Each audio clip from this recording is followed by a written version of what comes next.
Sobre todo, quería dar las gracias de parte del Observatorio Feminista Galego a Terra Feminal, especialmente a Tuxa, porque me ha dado, bueno, y a todas las organizaciones que habéis colaborado, porque a nosotras que somos una organización recién nacida, pues nos da la oportunidad de presentarnos en este foro, en este maravilloso foro, porque ha sido un día impresionante.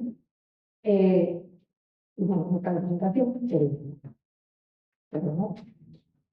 Y pues vamos a presentar los resultados de un informe sobre el trastorno de la identidad sexual en Galicia, que, como veis, el título que le pusimos al informe fue Una pandemia invisibilizada, niñas que no quieren ser mujeres. Sabina decía lo de las niñas ya no quieren ser princesas, pues los datos que estamos viendo tanto en Galicia como en España como a nivel internacional, lo que nos están diciendo es que las niñas no quieren ser mujeres. Nosotras podemos intuir causas, pero en este informe simplemente lo que vamos a hacer es algo que no se está haciendo ni a nivel de medios ni a nivel político, que es presentar datos que tienen las administraciones públicas y que esos datos nos están haciendo un dibujo muy claro de cómo está siendo la situación actual respecto a este tema. Y, curiosamente, tenemos que ser mujeres que en nuestro tiempo libre, o como otras compañeras de la ENAC, feministas de Cataluña, sacan su tiempo para hacer cosas que, sinceramente, pensamos que deberían ser las administraciones las que diesen todo este tipo de información. ¿Por qué decidimos llamarlo pandemia invisibilizada? Igual, bueno, en redes tuvo repercusión tanto el título como muchos de los resultados, y realmente pensamos que pandemia era un término muy adecuado porque lo que hemos visto es que hay un contagio como si de un virus se tratase. Entonces, consideramos que realmente es una pandemia. Invisibilizada, ¿por qué? Pues por lo que te estamos comentando, porque tenemos que ser mujeres desde el activismo, desde nuestro tiempo libre y otras profesionales, pero que no son de la administración, las que se dedican a recopilar esta información y se la presentan a la sociedad. Porque uno de los principales problemas es que la gente no conoce realmente la magnitud de este problema, porque los medios nos están costando otra película. Pues nosotras aquí, desde nuestra humildad y desde nuestro pequeño granito de arena, queremos aportar eso, información sobre los datos de los que disponemos a nivel galego. Cosa importante de estos datos, nos ha costado mucho conseguirlos. Ha sido una labor ardua y ya veréis que lo que nos han dado, ahora lo vamos a ir desgranando, voy a ser breve, pero ya veréis que lo voy a ir desgranando, lo que nos han dado, digamos que son datos tristes. Datos tristes no en el sentido de lo que nos dicen, que también lo es, sino por la calidad y la falta de transparencia a la hora de dar datos que son de uso público. ¿Puxa no está por ahí?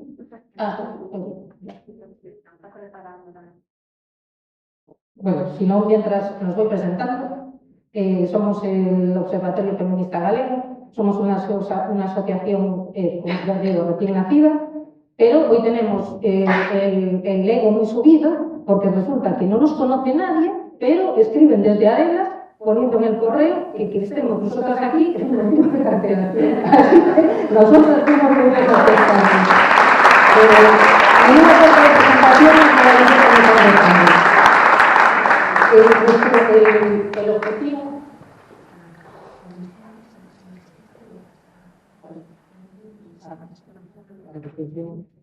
sigo hablando de nosotros.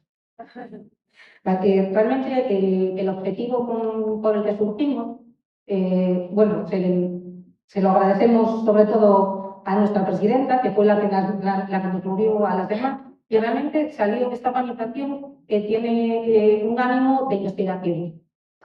No vamos a organizar manifestaciones, nuestro ánimo es simplemente de investigar, porque vemos que hay muchas problemáticas feministas.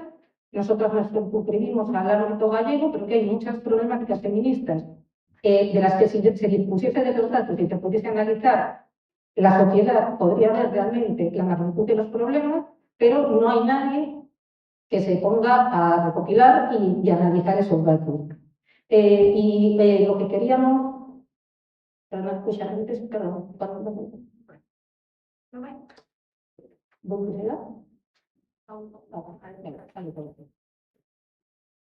Vale, pues nuestra humilde contribución sería dotar a todas las organizaciones y plataformas del feminismo gallego de herramientas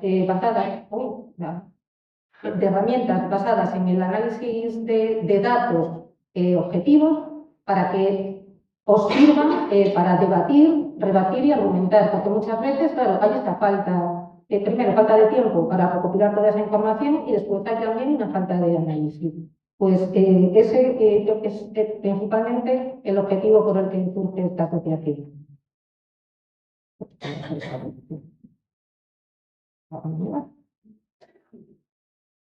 Ahora sí.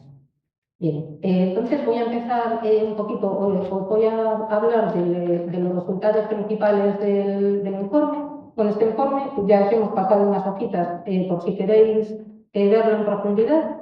Yo solo voy a hablar de los resultados a nivel de análisis de datos, pero hay una parte del informe que yo creo que quizá es la más bonita y la más impactante, que son unas entrevistas a una madre de una niña que se declara trans y de 3 profesionales sanitarias. Si queréis leerlas, la verdad es que son muy recomendables porque ahí también vemos la magnitud humana del problema y realmente es muy interesante. Pues aquí, bueno, nos comenté al principio, uno de los principales problemas que tuvimos fue, primero, que fue un proceso muy tedioso, que con el tesón de nuestra presidenta y sus 300 correos electrónicos conseguimos tener datos, pero esto fue un proceso que se demoró 8 meses y tuvo que ser la valedora do pobo, la Comisión de Transparencia, la que requirió a la Consellería de Sanidade que nos aportasen esta información, porque pasó el tiempo y allí no había respuesta. Y después otra curiosa cosa que nos pasó es que nosotros lo que estábamos pidiendo, los datos que pedíamos, era información estadística sobre trastornos de identidad sexual, personas diagnosticadas con trastorno de identidad sexual atendidas en el Sergas. ¿Qué información nos dieron? Los datos que nos dieron son personas hospitalizadas cuyo diagnóstico principal es trastorno de la identidad sexual. Es como que quieren poner solo la punta del iceberg para que no veamos todo lo que hay debajo, que tiene que ser unos números muchísimo más alarmantes. Y otra cosa que pasó con estos datos, además de esta demora en el tiempo y de que nos han dado lo que han querido, pues que veréis que en lugar de hablar de disforia de género, en el título del informe hablamos de trastorno de identidad sexual, que es la categorización del CIE-10. Bueno, el CIE, no sé si sabéis, es el catálogo de enfermedades psiquiátricas, no me sale ahora el nombre. Ahora estamos en el 11, que es disforia de género, pero en el CIE-10, que fue antes del 2022, se hablaba de trastorno de identidad sexual.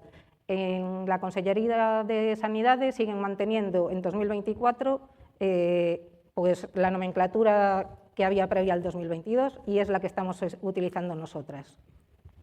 Uy, perdón, que esto es de un sensible, madre mía.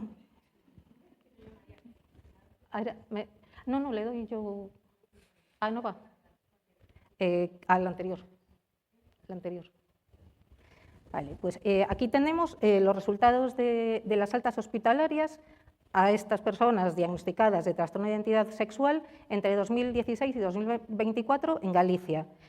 Como veis, el número es 593, es un número de casos importante, porque tenéis que tener en cuenta que estos son solo altas hospitalarias, no personas diagnosticadas, con lo cual imaginaros lo que tenemos detrás de esto. Y si veis en el diagrama de barras, todavía no. Si veis en el diagrama de barras que tenéis a mi derecha, y creo que la vuestra también, a mí esto de la izquierda y la derecha cada vez me confunde más, tenemos aquí el porcentaje de casos total de hospitalizaciones por año desde el 2016. Como veis, a partir del 2022 el ascenso es bastante bestia. El 66% de los casos son del 2022 al 2024. Aquí tenemos lo siguiente que pedimos. Nosotros habíamos pedido datos desagregados por sexo y edad. Ahora os comentaré en la siguiente, ya veréis qué cosas más curiosas pasan. Que la distribución por sexo es muy homogénea, son prácticamente 50% hombres y 50% mujeres. Pero, ¿qué es lo que se diferencia, qué diferencia hombres y mujeres? Lo que ya hemos visto en otras comunidades y en otros países, que el incremento fue del 2000% en mujeres y del 600% en hombres. Sería una media de un incremento de un 1000%. Bueno, como veis, las curvas del incremento en porcentaje al lado son bastante horrorosas. Alguna gente nos decía en Twitter, pero es que ese 2000%, claro, si pasas de cero, si os lo cuento en tasas, por cada 100.000 habitantes, en 2016 teníamos una tasa de 1 por cada 100.000 habitantes. En el 2024 pasábamos a una tasa de 6 por cada 100.000 habitantes. Que decís, uy, ¿y eso, qué es eso de 6 por cada 100.000 habitantes? Pues como diría Yolanda, os voy a dar un dato. El COVID en el 2024 tenía una tasa de 9 casos por cada 100.000 habitantes. El COVID, una pandemia generalizada. Y nosotros tenemos aquí unas tasas de 6 casos por cada 100.000 habitantes para que veáis la magnitud del problema que tenemos. Ahí teníamos los resultados por sexo. Después pedimos, nosotros queríamos resultados desagregados por sexo y por edad. ¿Qué pasa? No sabemos por qué. Los datos de edad no nos los desagregaron por sexo. Qué curioso, qué curioso. ¿Os imagináis vosotras por qué pudo ser esto? Nosotras no tenemos idea. Pero como si esto no fuese suficiente, bueno, incluso sin tener esos datos por sexo, veis en el gráfico de al lado lo que veíamos, que a partir del 2021 el crecimiento es exponencial, es algo muy llamativo. Pero si os fijáis en los rangos de edad, no sé si os llama algo la atención. Esos rangos de edad de 1 a 14, de 15 a 44, de 45 a 64 y más de 74. Pues igual todas las menores de 44 que estáis aquí, a Ana le gusta mucho hablar de señoras, vais a ser todas señoritas para la Consellería de Sanidad, porque estáis en el grupo de edad de 15 años. Esto desde el punto de vista epidemiológico, que te lo envíe una Consellería de Sanidad es una aberración, porque en epidemiología los tramos etarios existen para algo, porque el abordaje de los distintos rangos de edad, tanto a nivel clínico como a nivel de tratamientos, como a nivel de las medidas que tengas que tomar para tratar a esa población, son muy distintas en niños, en adolescentes, en adultos y en personas mayores. Y esto es lo que nos dio a nosotros la Xunta. Entonces veis que infancia, adolescencia y adultos jóvenes es un totum revolutum, donde ahí no sabemos nada de lo que está pasando. Son las niñas de 16 años las que tienen el mayor porcentaje, son niñas, son niños, no sabemos nada. Lo único que hemos podido hacer con estos datos es lo que veis, que lo único que vemos es que sí, que el rango de 15 a 44 años es el que tiene el crecimiento mayor, que en los últimos años es de un 900% ese crecimiento. Pero no sabemos si es de los adolescentes, si es de las mujeres jóvenes, no sabemos nada. Y esto es lo que nos dieron.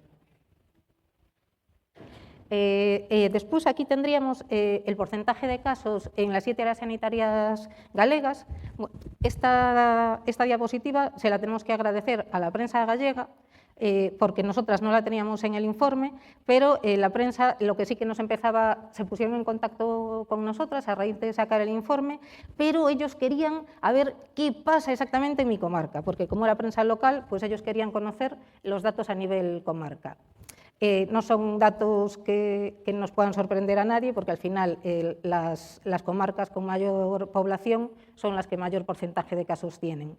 En general ya veis que es bastante parejo, casi 50-50, bueno, 45, 52, bueno, son muy parejos los porcentajes entre hombres y mujeres, salvo en la comarca de Ourense, Verín o Barco, que son bastante más las mujeres, pero bueno, tenemos también solo 8 casos de hospitalizaciones.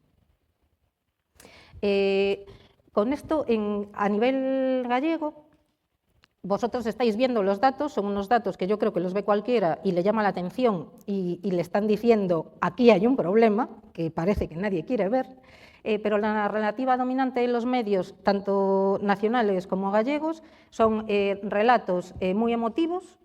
Las víctimas, que son todas estas personas que están sometiendo a tratamientos bueno, que se está haciendo lo que se está haciendo, pasan de víctimas a héroes. Y ese es el relato que figura en la prensa. Es también muy característico el silenciamiento y la tergiversación de voces críticas, pero no solo voces de feministas o de transicionadores, sino también de sanitarios. Se está silenciando y se está evitando que todo este tipo de información salga a la luz. Y después tenemos, bueno, como se utiliza en todos los medios, este lenguaje acrítico y totalmente acientífico, como persona trans, derecho a ser quien eres, la unidad de género, que como diría Lidia Falcón, ¿qué género? Género de punto, género dramático, género literario, ¿qué género? ¿De qué estamos hablando aquí? Y esto es lo que estamos viendo permanentemente. Y lo más importante, que es que se está invisibilizando completamente los datos clínicos, no hay ningún tipo de información de este tipo disponible en medios, no se habla en ningún contexto médico y mucho menos se habla de los riesgos asociados a todo este tipo de tratamientos que se les están dando a nuestros niños y adolescentes.